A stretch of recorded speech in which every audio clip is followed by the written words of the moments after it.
예수를 마음으로부터 자신의 주로 영접했으면 그는 구원을 받았습니다.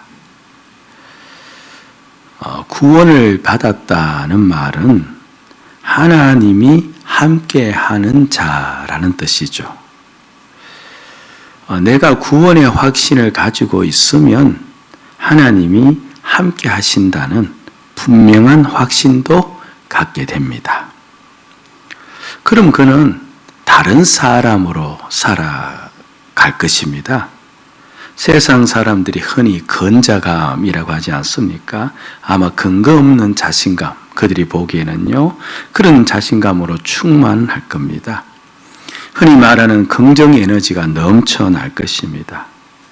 하나님이 함께 하심을 알기 때문에 그는 홀로 있어도 정직하게 살아갈 것입니다.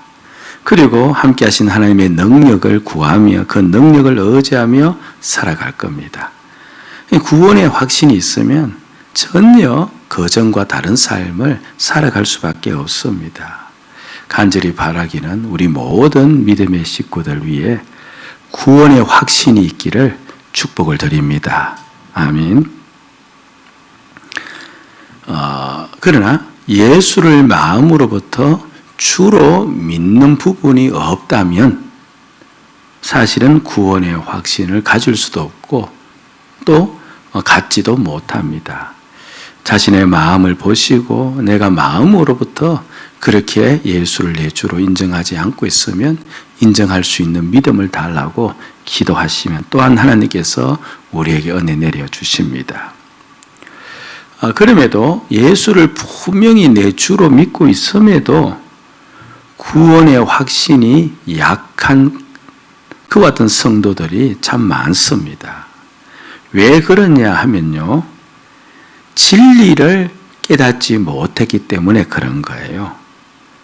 확신은 자신의 마음에서부터 생기는 게 아닙니다.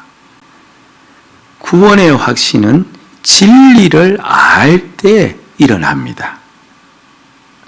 그럼 진리는 무엇인가 했을 때 우리 지난 시간을 잠깐 가지고 와서 다시 한번 들을 필요가 있어요. 여러분들이 대답을 해보시기 바랍니다. 사람은 날 때부터 무엇을 가지고 태어납니까? 자기 중심성. 그것을 우리는 자아라고 이야기하죠. 죽기 전까지 그 자아가 없어집니까? 아니면 없어지지 않습니까? 없어지지가 않습니다. 자기 마음, 자기가 주인되어 살아가고자 하는 자기 중심성, 그 자아가 바로 죄의 본질입니다. 그래서 하나님은 모든 사람을 볼 때 의인이 없는 것으로 전부 다 무엇으로 보고 있는 겁니까? 죄인으로 보고 있는 까닭이 거기에 있습니다. 하나님 보시기에 내가 어려워지려면요, 적어도 죄의 본질인 자아가 없어야 되는데, 그런데 내 자아는 결단코 없어지지 않기에 나는 죄인에게서 벗어날 수가 없어요. 그런데 없어질 수 있는 한 가지 방법이 있다고 했습니다. 무엇입니까? 누가 죽으면 돼요? 내가 죽으면 내 안에 있는 자아도 죽기 때문에 자아를 없앨 수 있는 유일한 방법은 내가 죽는 것밖에 없습니다. 근데 실제로 내가 죽어버리면 구원은 일어나지 못하니까 하나님께서 은혜를 주셔서 무엇을 하신 겁니까? 사람을 대신하여 우리 하나님이신 예수님께서 대신 죽도록 하신 겁니다. 그럼 내가 예수 그리스도를 내가 받아들이면은, 그럼 예수님이 죽을 때 하나님 보시기에 누구도 죽은 셈이 되어져요? 나도 죽은 자가 되어지고, 그럼 내 자아도 죽은 것이 되어져서 하나님이 나를 보실 때 죄가 없는 자로 보게 되어지면서 곧 나를 향하여 어떠하다고 판정을 내린대요? 어렵다라고 판정을 내리는 겁니다. 우리의 자아가, 우리의 죄가 없어지려면 이 방법 외에는 다른 방법이 없습니다. 그러니까 오직 바로 예수 그리스도의 십자가를 믿음으로만 우리는 무엇을 얻을 수가 있다는 거죠? 의로움을 얻을 수가 있는 겁니다. 우리가 예수를 친정 주로 믿고 있다면 하나님은 나를, 옆에 사람은 어떠든 하나님은 나를 의롭다고 칭하십니다. 그리고 내가 의로운 자가 되었기 때문에 이제 하나님은 누구와 함께 살아갈 수가 있는 거죠? 나와 함께 살아갈 수가 있습니다. 그래서 하나님이 나와 함께 사신다. 우린 이렇게 말을 하는 거죠. 로마서 5장 1절에서 그 이야기를 밝혀주고 있는데 한번 읽어볼까요? 시작. 그러므로 우리가 믿음으로 의롭다 하심을 받았으니 우리 주 예수 그리스도로 말미암아 하나님과 화평을 누리자. 화평을 누리자 말은 하나님과 함께 살 수가 있다는 겁니다. 참 이게 제가 반복을 하는 이유는요, 마음에 자꾸 노파심이 생겨서 그런 거예요.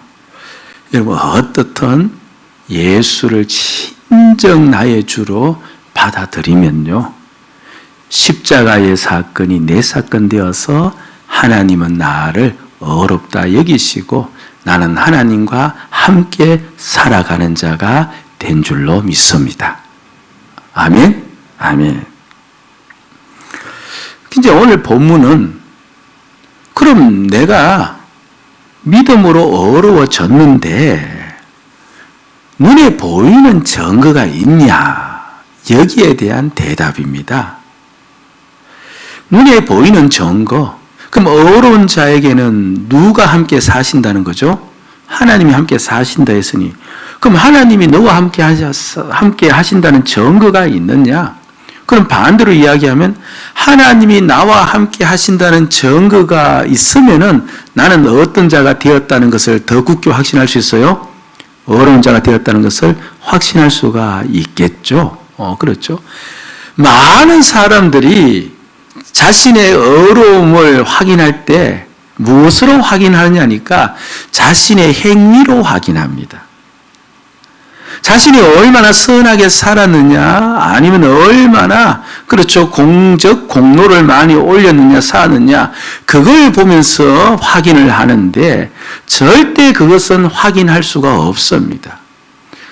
나에게 지금 하나님이 함께 살고 계시느냐, 계시지 않느냐, 그걸 보면 내가 어려워졌느냐, 지지 않았느냐를 확실히 알 수 있습니다. 왜냐니까 하나님은 죄인과 함께 살아갈 수가 있다, 없다? 절대 없습니다. 하나님은 반드시 어려운 자, 하나님께서 죄 없다고 한 자만 함께 살아갈 수 있기 때문에 오늘 하나님이 나와 함께 살아가시는 것이 보인다면 나는 어떤 자가 되었다는 것을 확신할 수 있다는 거예요. 어려운 자가 되었다는 것을 확신할 수가 있습니다. 지금 우리는 어려운 자가 되었다. 이 말씀을 듣는데 제가 보니까 전부 다 싱숭생숭하게 듣는 것 같아요. 그런데 이게 성경의 중심이거든요. 그거 하나 때문에 그리고 자신의 생애와 자신의 생명을 다 바치는 겁니다. 그게 인생의 가장 중요한 것이기 때문에 아무리 이 땅에서 떵떵거리며 살아도 어렵지 못한 자가 되어지면 그 하나님께 버림받은 자가 되어지고 심판의 대상이니까 삶이 의미가 없는 겁니다. 가장 중요한 것이 하나님이 나를 보시면서 어렵다고 인정하는 것인데, 그래서 오늘 하나님이 과연 나와 함께 계시느냐 안 계시느냐 이걸 우리가 한번 살펴보려고 합니다. 하나님이 나와 함께 계신다는 증거가 있어요. 있습니다. 오늘 본문에서는 두 가지를 일러주고 있는데요. 첫째는 내가 예수를 입술이 아니고 마음으로부터 진정 주로 고백하면 그것이 바로 하나님이 나와 함께 계신 증거이라는 거예요. 따라합시다. 예수를 주로 고백하면 그것이 증거가 된다. 다시 한번 합시다. 시작. 예수를 주로 고백하면 그것이 증거가 된다는 겁니다. 예. 자, 2절 말씀을 한번 봅니다. 2절. 같이 읽읍시다. 시작. 내가 너희에게서 다만 이것을 알려 하노니 너희가 성령을 받은 것이 율법의 행위로냐 혹은 듣고 믿음으로냐. 우리 가정에서 예배하시는 분들을 위해서 좀 큰 소리로 가정에서는 할 수 있으니까요. 식구들과 함께 그렇게 읽자는 차원에서 다시 한번 읽읍시다. 내가 너희에게서 다만 이것을 알려 하노니 너희가 성령을 받은 것이 율법의 행위로냐 혹고 듣고 믿음으로냐. 자 보세요. 믿는 자에게는 믿는 자는 무엇을 받는다는 거죠? 2절 집중하자는 차원에서 대답을 한번 해봅니다. 무엇을 받죠? 성령을 받습니다. 그럼 성령 하나님이시죠? 내가 성령 하나님을 내가 받으면 내가 성령 하나님이 지금 나에게 오셨다는 것을 내가 알면 그럼 나는 어떤 자인 걸 확인할 수 있다는 거예요? 어렵다는 것을 확인할 수가 있는 겁니다. 그렇죠? 그런데 이 당시 성도들은요, 너희가 성령을 받은 것이 율법의 행위로냐, 듣고 믿음으로냐라고 이렇게 질문을 바울이 했을 때 그들은 성령을 받은 적이 있다는 것을 이미 전제하고 있는 겁니다. 자신들 스스로도 성령을 받았다는 것을 알고 있다는 거예요. 그럼 무엇을 통해서 하나님을 자신들이 받았다는 걸 알고 있었을까 했을 때 대부분의 학자들이 이야기하기를 그들이 방언을 했기 때문에 그렇다라고 이야기해요.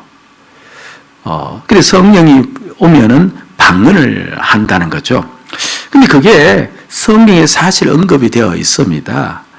성령이 그렇죠. 성령께서 오시는 사건이 있는데 대표적 사건이 그렇죠. 이 두 상황 속에서 일어난 거예요. 첫째는 오순절 날 120 성도들이 기도할 때와 바울이 고넬료 가정에 설교할 때 성령이 공식적으로 내린 적이 있거든요. 사도행전 2장 4절 말씀 보세요. 성령이 그들에게 오니까 어떤 일이 일어났느냐 하니까 자막을 보시고 읽지는 않지만 대답을 한번 해보시기 바랍니다. 어떤 일이 일어났죠? 다른 언어들로 말하기를 시작. 다른 언어는 곧 무엇을 했다는 말입니까? 방언을 했다는 것이죠. 그리고 사도행전 10장 44절에 베드로가 이방인인 고넬료의 가정에 가서 이제 설교를 했을 때 일어난 일인데요. 10장 44절 보니까 이렇게 기록이 되어져 있죠.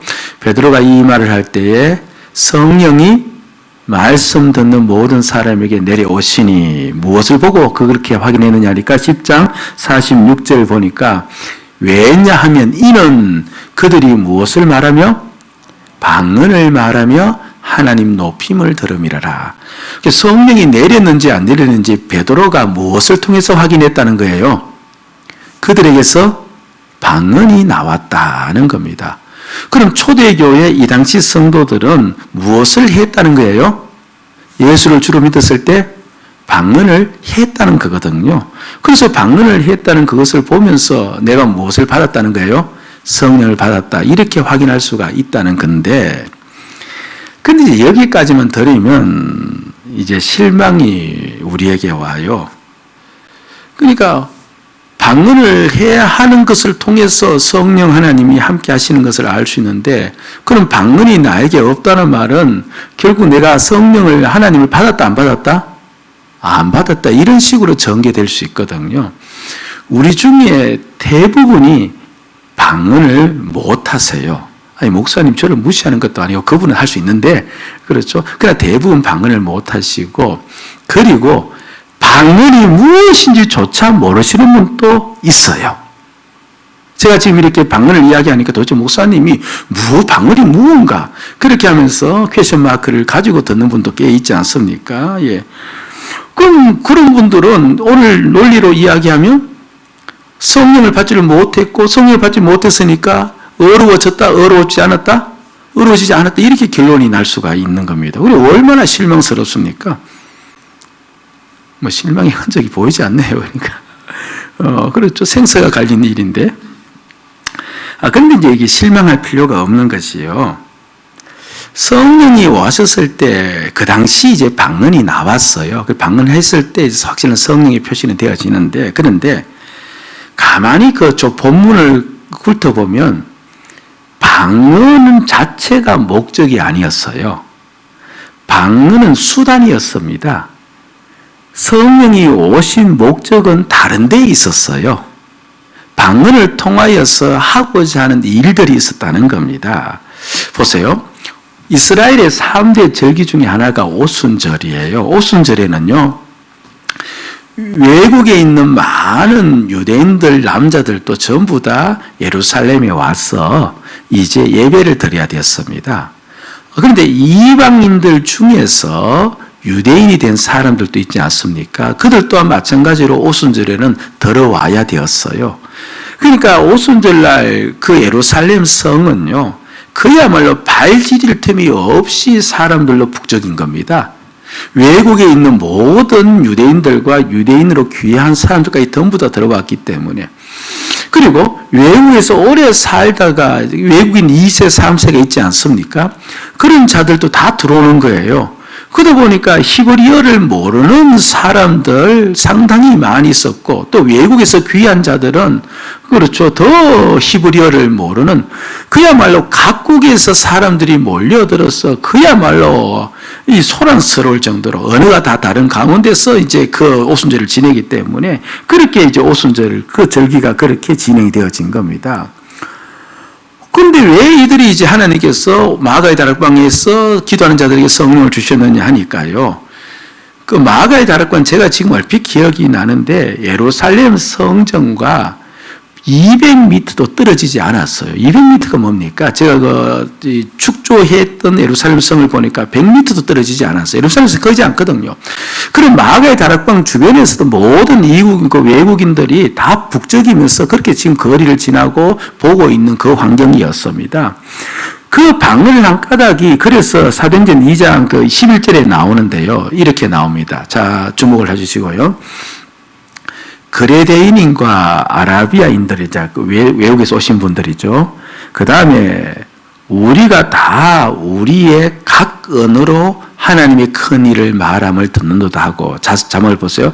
외국인들이 이제 전부 다 왔는데, 아니 지금 성령이 그곳에 내려져서 그들은 성령 내린 줄 몰라요. 저들이 막 방언 다른 외국어를 이야기하는데, 근데 외국 사람들이 듣기는 누구 언어로 이야기하고 있대요?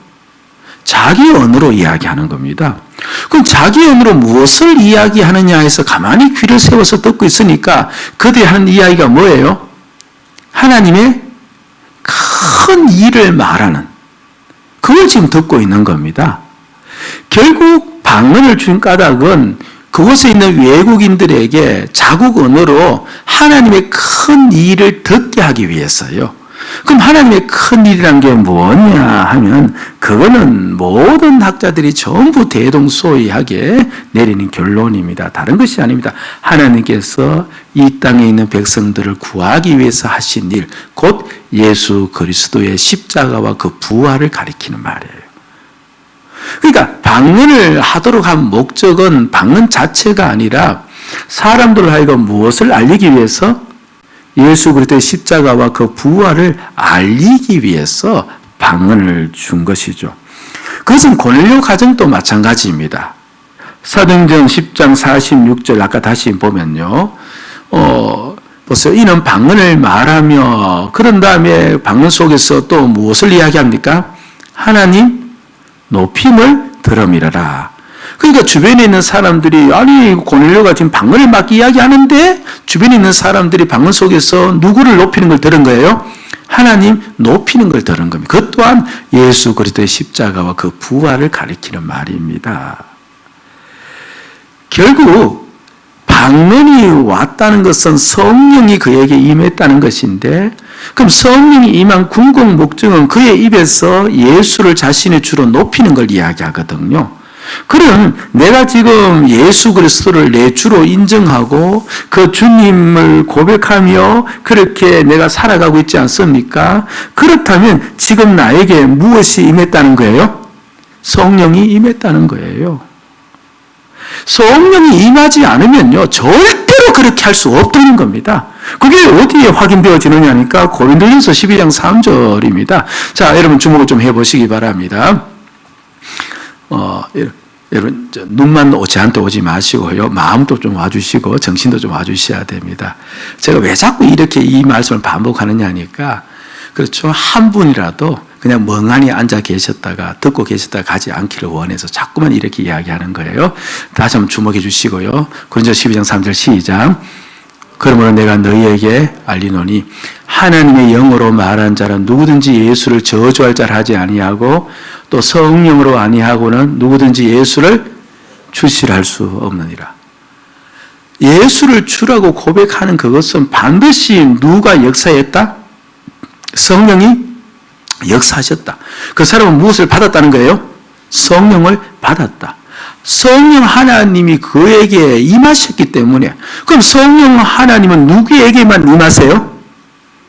죄인에게 임하세요? 아니에요. 누구에게만 임하신다? 의인에게만 임하는 거예요. 그래서 내가 예수를 진정 나의 주라고 고백하면요, 성령 하나님께서 하신 일이시기 때문에 하나님이 나와 함께 계시는 것을 내가 알 수 있기 때문에 나는 어떤 자가 되었다는 거예요? 의인이 되었다는 거예요. 하나님이 나를 보고 무엇이 없는 자라고 인정한다는 거예요? 죄 없는 자로 인정을 한다는 거예요. 그리고 하나님이 나와 함께 사시겠다고 하나님이 약속을 하신다는 거예요. 여러분, 내가 주라고 고백합니까? 제가 확신 가운데 여러분들에게 말씀을 드립니다. 여러분, 사람들이 보기에는 어떤지 모르지만 하나님이 여러분들을 보시기에는 어렵다고 인정을 하신 겁니다. 아멘? 예. 그 다음에 두 번째, 또 무엇을 통해서 내가 어려워진 줄 아느냐, 하나님이 나에게 나타나신 것을 어떻게 확인할 수 있느냐 했을 때요, 내가 주님의 성품으로 변화되고 있다면 지금 하나님이 나와 함께 하시다는 것에 증거가 되어져요. 내가 무엇으로 변화되고 있으면? 주님의 성품으로 변화되고 있는 중에 있다면. 자, 5절 말씀 보세요. 5절. 자, 주목을 다시 합시다. 시작. 너희에게 성령을 주시고 너희 가운데서 능력을 행하시는 이의 일이 율법의 행위였었냐 듣고 믿음했었냐. 자, 보세요. 믿으면 너희에게 무엇을 주신다는 겁니까? 성령을 주신다, 이 말이거든요. 그럼 믿으면 성령을 주시는데, 그리고 성령이 이제 나에게 오시면 똑같은 말이죠. 위에 말하고, 그러나 내용은 다릅니다. 성령 하나님이 나에게 오시면은 이 일이 일어나는데요. 자, 5절 다시 봅시다. 너희에게 성령을 주시고, 그런 다음에 너희 가운데서 무엇을 행하시는 이의 일이, 능력을 행하시는 일의 일이, 우리가 믿으면은 하나님이 우리에게 능력을 행하시는데, 성령의 능력을 행하시는데, 여기서 능력은 기적이라는 말이에요. 하나님이 우리에게 성령의 능력을 통해서 기적을 나타내는데, 그 기적을 보면은 이 기적은 누가 일으킨 것이다? 하나님이 일으키신 것이다. 성령 하나님이 일으키신 것이다. 알게 되어지고, 그러면 그것이 알게 되어지니까 내가 곧 어렵다는 것을 확인하게 되어진다는 겁니다. 그러니까 믿는 자에게는 하나님의 기적이 나타나는데, 그 기적을 보면서 기적이 일어나면 하나님이 일으킨 기적이기 때문에 나는 어렵다는 것을 증거로 삼을 수가 있다는 거예요. 그럼 어떤 기적이라는 말인가? 라고 물을 수가 있겠죠. 그러나 여하튼 한번 따라해 봅시다. 예수 믿으면 기적이 일어난다. 우리 좀 자신감 가지고요. 예수 믿으면 기적이 일어난다. 누가 일으키신 기적? 하나님이 일으키시는 기적. 그럼 그걸 보고 하나님이 나와 함께 하심을 알고 어렵다는 것을 알 수 있다고 그렇게 이야기했죠. 제가 반복을 했는데, 물론 기적이 많이 있어요. 병을 고쳐요. 기적이에요. 그렇죠? 예. 그 사람이 예언을 해요. 그것도 기적입니다. 많은 기적이 있어요. 근데 놀랍게도요, 그 기적들은 병을 고치고, 그렇죠, 여러 가지 능력들을 나타내는 기적은 100% 하나님의 기적이라고 단정 지을 수가 없어요. 왜 그런가 하니까 거짓 선지자도 능력을 나타낼 수가 있대요.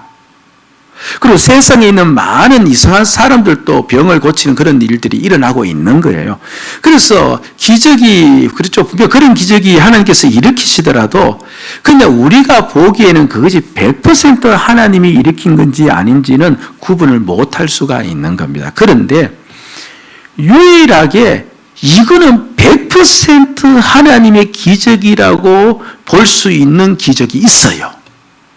이것이 일어나면 이건 무조건 하나님이 일으키신 기적이에요. 그러면 그것이 나에게 일어나면 하나님이 일으키신 것이니까 지금 하나님이 누구와 함께 계세요? 나와 함께 계신 거 알게 되어지고 나는 어렵다는 것을 내가 깨닫게 되어지는 거예요. 그럼 그 기적이 무엇일까 했을 때 여러분 이때는 궁금한 듯이 저를 좀 봐주셔야 돼요. 예? 그냥 그렇게 멀뚱히 보시고 제가 의도적으로 질문하는데 궁금하죠? 그냥 그렇게 들어보시고 궁금하죠? 예. 이 기적은 무조건 하나님이 일으키신 기적이다. 100% 일으킨 기적이다 하는 겁니다. 그게 뭐냐 하니까 갈라디아서 5장 22절에 나와요. 물을 때는 거창하게 물었는데 실제로 또 답을 보면은 늘 듣던 말이었어. 그렇죠? 시작. 오직 성령의 열매는 사랑과 희락과 화평과 오래 참음과 자비와 양성과 충성과 온유와 절제니 이 같은 것을 금지할 법이 없느니라. 저 말씀 자세히 보시고 대답해 봅니다. 사랑, 희락, 화평 이것은 무슨 열매라죠? 성령의 열매. 성령 하나님께서 맺히는데 뒤에 보면 이 같은 것을 금지할 법이 없느니라. 이 말은 오직 저 사랑과 희락과 화평은 누구만이 맺힐 수 있게 하는 열매라는 거예요? 성령 하나님만이. 그럼 내가 사랑의 사람이 되어지고 희락의 사람이 되어지고 충성의 사람이 되어져 나갈 때, 그렇게 변화되어져 갈 때, 그럼 그것은 누가 하신 일이라는 겁니까? 성령 하나님이 하신 일이고, 그럼 내가 그렇게 변화되어져 가는 그것이 곧 내가 어렵다는 표시가 되어지고 증거가 되어진다. 그 말씀을 하고 있는 겁니다. 여러분, 성품은요, 믿음으로 변해요. 아멘? 따라합시다. 성품은 믿음으로 변한다. 내 스스로 사랑해야지 해서 사랑하는 사람이 될 수 있다 없다? 될 수 없습니다. 그거 절대 불가능합니다. 내 스스로 내 힘으로 충성해야지 하면서 충성할 수 있는 사람이 될 수 있다? 될 수 없습니다. 잠깐은 할 수 있어요. 기분 좋고 무언가 감동이 오고 그럴 때는 할 수 있는지 모르지만 그 자체가 성품 자체가 충성의 사람으로 바뀔 수는 없습니다. 잠깐은 사랑할 수 있고 잠깐은 기뻐할 수 있고 잠깐은 그렇죠. 긍정적인 사람이 될 수 있고 잠깐은 온유한 사람이 될 수 있지만 성품 자체가 온유한 사람, 성품 자체가 충성의 사람, 성품 자체가 기쁨의 사람으로 바뀔 수는 없습니다. 성품은 내가 나를 바꾸는 건데 가능합니까? 가능하지 않습니까? 천성적으로 가지고 있는 게 뭐예요? 그 성품이에요.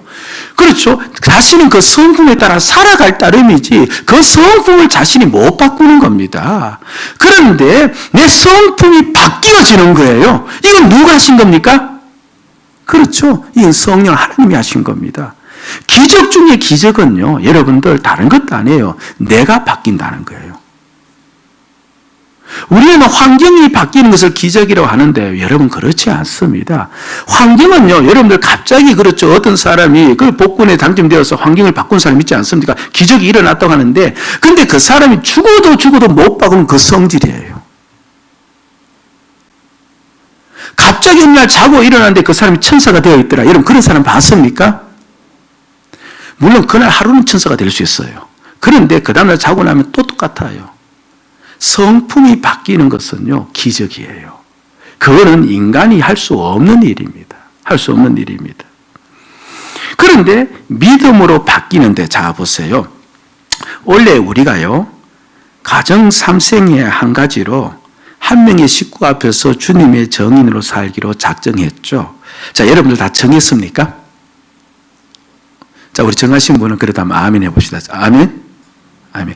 혹시 아직까지 안 정해진 분이 계시다면 제가 정할 대상을 가르쳐 드릴게요. 식구 중에 그런 분이 있을지 없을지 모르지만 그래도 식구 중에 가장 마음에 안 드는 사람 있잖아요. 그 사람을 정하시면 이거 확실해요. 가장 마음에 안 드는 사람 지금 빨리 정하시기 바랍니다. 정하시면 그 사람 앞에서 내가 지금 주님의 정의로 살겠다 작정하시면 되는 겁니다. 주님의 정의로 산다는 말은요, 다른 것 아니에요. 내가 주님을 보여주겠다는 거예요. 그럼 내가 주님의 몸으로 살아가는 일입니다. 한번 따라합시다. 나는 너에게 주님의 몸으로 살겠다. 다시 한번 시작. 나는 너에게 주님의 몸으로 살겠다. 자, 거기다가 나는 너에게다가 땡땡땡에다가 그 사람의 이름을 넣고 입으로 내면 또 어색하잖아요. 그래서 나는 한 다음에 잠깐 생각했다가 주님의 몸으로 살겠다. 그렇게 하시면 돼요. 자, 이름은 속으로 부르고 같이 한번 시작. 나는 주님의 몸으로 살겠다. 그런데 다 이름을 넣으셔야 돼요. 다시 한번 이름을 넣으세요. 시작. 몸으로 살겠다. 예, 그렇죠. 예, 꼭 그렇게 사시면 됩니다. 자, 그런데 그렇게 살려면, 그렇게 주님의 몸으로 살려면 한 가지 전제가 있어야 돼요. 무슨 말이냐 하니까요. 내가 온유한 자, 주님이 온유한 자니까 나도 온유한 자로 살잖아요. 주님이 사랑이니까 내가 사랑한 자로 살아야 되지 않습니까? 이게 주님의 몸으로 사는데, 그런데 이것은 우리 몸에 배어 있는 천성입니까? 아니면 이제 예수를 믿으면서 그렇게 살기로 작정해서 진리로 얻은 겁니까? 천성이에요. 내가 알아서 나에게 가져온 겁니까? 천성이 아니에요. 그건 내가 알고 있는 지식이고 내가 믿고 있는 지식이에요. 그러니까 우리 몸에서는 자연스럽게 사랑을 하고자 하는 감정이 일어나지가 않는 겁니다. 예를 들면 갑작스럽게, 그렇죠, 여러 가지 짜증스러운 일들이 있지 않습니까? 여러 가지 힘든 일이 갑자기 확 닥치자. 문을 열기 전까지는 기분 좋았는데 현관문 딱 들어가면서부터, 그렇죠, 눈에 어긋나는 모습이 보이고, 그렇죠, 자기가 싫어하는 일들이 막 펼쳐지면 속에서부터 확 올라오지 않습니까? 성질도 올라오고 짜증도 올라오고 자 올라옵니다. 원래 우리에게 사랑의 성품이 있다면은 사랑해요. 근데 우리에게 그런 성품 자체가 없습니다. 그럼 어떻게 주님의 몸으로 살아갈 수 있느냐니까 이 전제가 반드시 이 전제가 반드시 성립되어져야 돼요. 그럴 때 빠르게 내가 누구를 생각해야 돼요? 주님의 십자가와 부활을 생각해야 돼요. 이렇게 성질나는 나는 어떻게 된 거예요? 죽었고, 그리고 온유한 자로 살아야 되는 내가 살았다는 것을 그 시간에 빠르게 봐야 돼요. 그거 보지 않으면요, 그거 생각하지 않으면 지 성질대로 살아가 버려요. 그러면서 맨날 뭡니까? 하고 난 다음에, 깨고 난 다음에 주여 제가 잘못하면 이미 하잖아요. 우리의 습관이. 그렇죠? 그러니까 그 전제가 반드시 성립되어져야 됩니다. 자, 보세요. 이제 갑자기 내 속에서 확 짜증이 났어요. 자, 상상합니다. 짜증이 났습니다. 그렇죠? 감정이 상한 거죠. 주님을 바라보는 겁니다. 자세히 주님을 바라보면서 이런 나는 죽었는데 나는 주님의 몸인데, 그러면서 주여 나를 긍휼히 여기소서. 자, 여러분, 이게 몇 초 걸려요? 몇 초 걸려요? 시간 재어보면 되지. 시작. 이런 나는 죽었는데 나는 주님의 몸으로 살아야 되는데 주여 긍휼히 여기소서. 몇 초 걸렸어요? 한 2, 3초 걸렸을 겁니다. 이렇게 생각하는 겁니다. 자, 보세요. 그러면서 주여 나를 긍휼히 여기소서 하면서 내가 죽었기 때문에 어떻게든 온유한 자로 살아야겠습니다 하면서 온유한 자로 살려고 그렇게 내가 이제 애쓰는 거죠. 자, 여기에는요, 하나님이 지금 나에게 개입하셨다는 표시가 있습니까? 없습니까? 하나도 없어요. 그냥 내가 아이고 나는 죽었습니다. 그리고 나는 주의 몸으로 살아야 되는데 이 짜증내서 안 되는데 주여 나를 긍휼히 여기소서. 그러면서 그냥 입 다물고 짜증내지 않고 사랑하려고 애쓰는 것. 여기에는 어떤 성령의 역사, 하나님의 역사가 보이지 않아요. 내가 지금 하는 것 같아요. 내가 하는 것 같습니다. 그렇죠? 그런데 보세요. 그건 지금 무엇으로 사느냐니까 육체대로 사는 게 아니죠. 그렇죠? 무엇으로 사는 거예요? 육체 가운데 있을지라도 내가 무엇으로 사는 거예요? 믿음으로 사는 것 아닙니까? 믿음으로 사는 거예요. 근데 앞부분에 배웠어요. 믿음은 예수를 주라고 인정하는 것인데 그것은 반드시 누가 역사해야만 가능하다? 성령이 역사해야만 가능한 일이에요. 결국 그것이 성령을 통해서 이루어지는 일인 겁니다. 그러면서 내가 죽었습니다. 이렇게 충성하지 않는 내가 죽었는데, 그래서 충성하려고 첫 발을 한 발을 내디디면서 충성하려고 하지 않습니까? 그런 가운데 무엇이 변화된다는 거예요? 내가 그런 사람으로 바뀌어진다는 거예요. 그런데 알고 보니까 전부 다 믿음으로 한 일이에요. 내 힘으로 한 게 아니에요. 내 믿음으로 한 일이에요. 그러니까 결국은 누가 나를 바꿔 놓는 거예요? 하나님이 나를 바꿔 놓으시는 거예요. 성령께서 나를 바꿔 놓으시는 겁니다. 몇몇 성도들이 저에게 와서 가끔씩 이야기합니다. 목사님, 저 참 많이 달라졌습니다. 근데 옆에서 보면 달라진 거 별 것 없어요. 그렇죠? 그렇죠. 본인은 근데 많이 달라졌다는 겁니다. 이게 이제 차이인 겁니다. 그 사람은요, 그렇죠.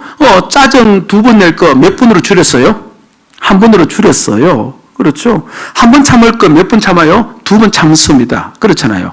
그러니까 우리가 보기에는 2번 짜증 낼 거 1번 줄였고, 1번 참을 거 2번 참았고, 우리가 보기에는 그렇죠. 짜증 또 내고, 2번째 참고 3번째는 뭡니까? 분노도 내고, 우리는 그것만 보이는데, 본인은 어떻게 한 거예요? 본인은 줄여갔어요. 횟수를 줄이고 있는 겁니다. 누굴 바라보면서? 주님을 바라보면서 횟수를 줄이고 있는 겁니다. 그 사람은 지금 무엇으로 바뀌어져 가고 있는 거예요? 주님의 성품으로 바뀌어져 가고 있는 거예요. 그런데 그걸 믿음으로 하고 있는 거예요. 믿음으로 하고 있는 겁니다. 결국 믿음으로 하고 있으니까 결국 그에게 하나님의 성령이 역사해야만 그 일이 이루어지는 겁니다. 그래서 그렇게 바뀌어져 가는 그것 하나님이 일으키시는 기적인데요. 여러분들, 이것은요, 세상 사람들은 절대 못 이룹니다. 절대 이룰 수 없습니다. 오직 믿는 자에게만 일어날 수 있는 기적입니다. 이번 1년 동안 각 식구 앞에서 내가 주님의 몸으로 살면서 연말되어서 하나님이 나에게 일으키신 그 놀라운 기적이 어떤 걸 얼마만큼 일으켰는지를 여러분 실제로 경험할 수 있기를 주의 이름으로 축복을 드립니다. 예. 그러니까 하나님이 나에게 그렇게 하신 것을 보니까 내가 바뀌어진 그 모습을 보면서 하나님의 임재, 하나님 함께 하심을 알게 되어지고, 나는 어떤 자가 되었기 때문에 하나님이 역사하셨다, 어려운 자가 되었다는 것을 확신할 수가 있는 겁니다. 내가 지금 예수를 주로 삼고 살아가고 있고, 그럼 내가 지금 변화되어져 가고 있으니까 여러분, 내가 어려운 자가 되었기 때문에 가능하다는 것을 기억하셔야 됩니다. 이게 아니에요. 그 과정을 통해서 어려워진다고 생각합니다. 그게 아닙니다. 어려운 자가 되었기 때문에 하나님이 함께 하셔서 그 길을 걷도록 하시는 겁니다. 아멘? 예. 그런데 자칫 방심하면 우리 믿음으로 어려워진다는 이 사실을 놓쳐버립니다. 놓쳐버려요. 왜 그럴까 하니까요. 갈라디아 성도들은요, 처음에 믿음으로 어려워진다는 이 진리를 믿다가 나중에는 할례받아 유대인이 되어져야 어려워진다고 생각하면서 전부 다 그쪽으로 넘어가 버렸어요. 왜 이렇게 넘어가게 되었을까? 오늘날 또 우리가요, 얼마나 믿음으로 살다가 믿음에서 떨어지는 경우가 얼마나 많이 있는지 모릅니다. 바로 이렇게 믿음으로 살다가 믿음으로 떨어지는 까닭이 어디에 있느냐 하면요. 그럼 믿음에서 떨어져 버리면은 이 주님의 십자가로 인해서 내가 어려워진다는 이 믿음이 다 없어져 버려요. 없어져 버립니다. 3장 1절을 보시기 바랍니다. 3장 1절. 자, 제일 처음에 나오는 단어가 있죠. 갈라디아 사람들 향해서 어떻게 이야기합니까? 어리석도다. 그렇게 이야기합니다. 그럼 같이 한번 읽읍시다. 시작. 갈라디아 사람들아, 예수 그리스도께서 십자가에 못 박히신 너희 눈앞에 밝히 보이거늘 누가 너희를 꾀했느냐. 여기서 어리석다 말은 여러분 성경책에다 표시해 두시면 좋습니다. 생각이 없는 사람들아, 그런 뜻입니다. 그 갈라디아 사람들이 깊이 생각을 하지 않으면서 한다는 것입니다. 그럼 무엇에 대해서 생각하지 않느냐 하니까 곧장 9절에서 확인을 해 주어요. 무엇을 생각하지 않습니까? 예수 그리스도께서 십자가에 못 박히신 것을 생각하지 않습니다. 그런데 예수께서 십자가에 못 박히신 너희가 밝히 보이거늘, 이 말은요, 사도 바울이 그 앞에서 예수 그리스도의 십자가를 생생하게 그렇게 설명을 해준 겁니다. 제가 지금 여러분들 앞에 십자가를 생생하게 설명해 주잖아요. 그렇죠? 우리가 늘 그렇죠. 이 주일날마다 십자가에 대해서 얼마나 생생하게 듣고 있습니까? 그렇죠. 내 죄가 죽어야 되고, 그렇죠. 없어져야 되고, 이 모든 십자가 영원히 생생하게 설명해 주고 있는데, 그런데 그들이 그것을 생각을 하지 않는 겁니다. 생각을 하지 않으니까 마지막 절에 보니까 누가 너를 꾀했느냐 이렇게 했을 때 꾀한다는 말은 그렇죠. 이 눈에 무엇이 쓰여진 것처럼 그만 그곳에 넘어가 버렸다. 그렇게 이야기를 하는 겁니다. 유대인들이 와서 아니다. 믿음이 아니고 유대인이 되어야 어려워진다 하니까 그 말 듣고 그만 그대로 넘어가 버렸다. 그렇게 이야기합니다. 많은 사람들이 힘든 일이 다가오지 않습니까? 힘든 일이 다가오면 사람들 중에서 성도들 중에서 이렇게 많이 이야기하면 하나님 나와 함께 계시지 않는 것 같다. 하나님 나와 함께 계시지 않는 것 같다. 그러면서 믿어도 소용이 없다 하면서 믿음에서 떨어진 자들이 상당히 많이 있습니다. 왜 그렇습니까? 생각을 하지 않아서 그런 거예요. 이렇게 예수 그리스도에 대한 설명을 듣고 이것을 우리가 받았으면 여기에 대해서 생각을 해야 되는데 생각하지 않고 살다 보니까 그렇죠. 조금마다 환경이 힘들면 하나님이 없는 것 같다고 여기고 그 자신이 변하고 있음에도 불구하고 하나님이 없는 것 같다고 여기고 예수를 주로 고백하면서도 하나님이 없다고 여기면서 그만 믿음을 떨어버리고 세상으로 흘러가 버린 경우가 얼마나 많이 있는지 모르는 겁니다. 여러분들. 그러니까 우리가 계속적으로 무엇을 생각해야 되느냐니까요. 예수 그리스도의 십자가와 부활을 계속 생각을 해야 돼요. 이거는 자연스럽게 우리에게 일어난다 나지 않는다? 나지 않습니다. 우리는 계속적으로 의도적으로 생각을 해야 되는 겁니다. 그래서 내가 죽고 예수가 내 주이심을 내 안에 주님이 살아계심을 계속 생각을 하며 있을 때 우리는 끝까지 믿음으로 살아갈 수 있고 내가 어렵다는 사실도 받아들여지고 하나님이 나와 함께 있는 사실도 우리가 확인하면서 살아갈 수가 있게끔 되어 있는 겁니다. 보세요. 일상의 식생활은요. 제가 빠르게 마쳐야 되겠네요. 일상의 식생활은 바른 주식을 그러니까 밥이나 된장이나 김치 이런 바른 주식을 반복적으로 섭취하는 겁니다. 부식이 다양하다고 하지만 따지고 보면 우리의 밥상은요 늘 그나물의 그 밥이에요. 그렇죠. 어쩌다가 가끔 특별한 음식이 나오지만 그러나 매일마다 먹는 음식은 별반 차이가 없이 늘 똑같습니다. 그래서 늘 다를 것 없이 그렇게 똑같은 것을 먹습니다. 그런데 우리가 힘을 어디서 얻어요? 어쩌다가 먹는 특식에서 힘을 얻습니까? 아니면 매일 먹는 음식에서 힘을 얻어요? 매일 먹는 음식에서 힘을 얻고 그걸 통해서 또 그렇죠. 내 몸의 모든 영양분을 또 섭취하는 것 아닙니까? 이것은 영적인 일에서도 마찬가지예요. 오늘 우리에게 새 힘을 주는 것은 여러분들 새 힘을 주는 것은요. 십자가에도 예수 그리스도의 십자가와 부활입니다. 부활입니다. 여러분 주일날마다 와서 그나물의 그 밥을 늘 듣고 있습니다. 사실 뭐 생각하면 생각할수록 더 깊은 신비가 있기는 있죠. 그런데 우리가 늘 듣는 것은 십자가와 그 부활을 계속 듣고 있는 겁니다. 늘 똑같은 밥을 먹는 것처럼 이곳에 와서도 늘 똑같은 말씀을 듣고 있는 겁니다. 그런데 가끔 많은 자들은요, 십자가 아닌 다른 새 것을 더 추구하고 새 것을 듣기를 원하는 자들이 얼마나 많이 있는지 모릅니다. 그런데 사도행전 17장 21절 말씀 보면 이렇게 못을 박아두고 있는 거예요. 어떤가? 모든 아덴 사람 철학하는 사람들이 많죠. 거기서 나그네 된 외국인들이 그 다음 같이 읽읍시다. 시작. 가장 새로운 것을 말하고 듣는 것 이외에는 달리 시간을 쓰지. 그러니까 아덴 사람, 철학을 좋아하는 사람들은 무엇을 말하고? 새 것을 말하고, 그렇지, 새 것을 듣기를 원한다. 그렇게 이야기합니다.